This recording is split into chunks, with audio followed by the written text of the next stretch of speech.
जो काही दहशतवाद गुंडागर्दी जी चाललेली आहे ही आपल्याला मोडून काढायची असेल तर इथं शिवसेनेचा नगराध्यक्ष आणि शिवसेना राष्ट्रवादी या सगळ्यांची मिळून आपल्याला नगरपालिका आणण्याची आवश्यकता आहे, परिवर्तन घडवण्याची आवश्यकता आहे।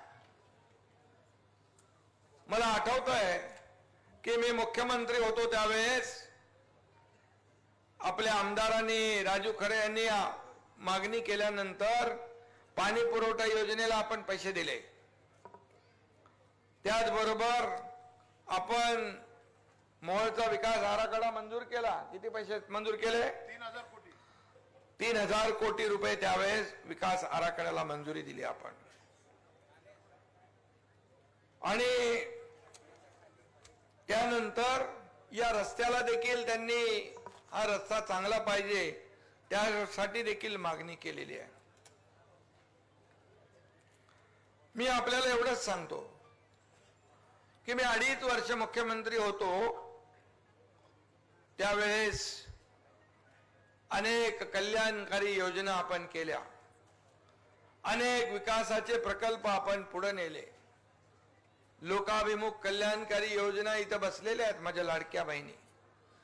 लेक लाडकी लखपती योजना, एसटी मध्ये 50% सवलत, मुलींचं उच्च शिक्षण मोफत, ज्येष्ठांना एसटी मध्ये सवलत, वयोश्री योजना, संजय गांधी निराधार योजनेचे पैसे वाढवले। त्याचबरोबर या ठिकाणी प्रधानमंत्री मोदींनी शेतकऱ्यांना योजना केली 6000 रुपयाची, ती आपण पण इथे शेतकरी सन्मान योजना सुरू केली, 6000 रुपये आपण सुरू केले। अनेक योजना आपण सुरू केल्या। लाडकी बहीण योजना त्यावेळेस विरोधक म्हणाले ही लाडकी बहीण योजना झूट आहे, कोर्टात गेले बंद पाडायला गेले, पण कोर्टाने त्यांना चपराक दिली आणि माझ्या लाडकी बहीण योजना, कारण मुख्यमंत्री मी स्वतः होतो, लाडकी बहीण योजना सुरू झाली।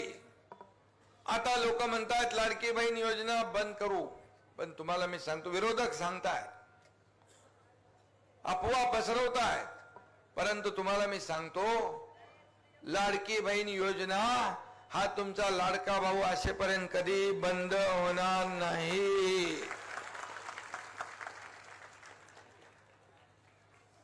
कारण आम्ही दिलेला शब्द आहे आणि शब्द पाळणारे लोक आम्ही आहोत।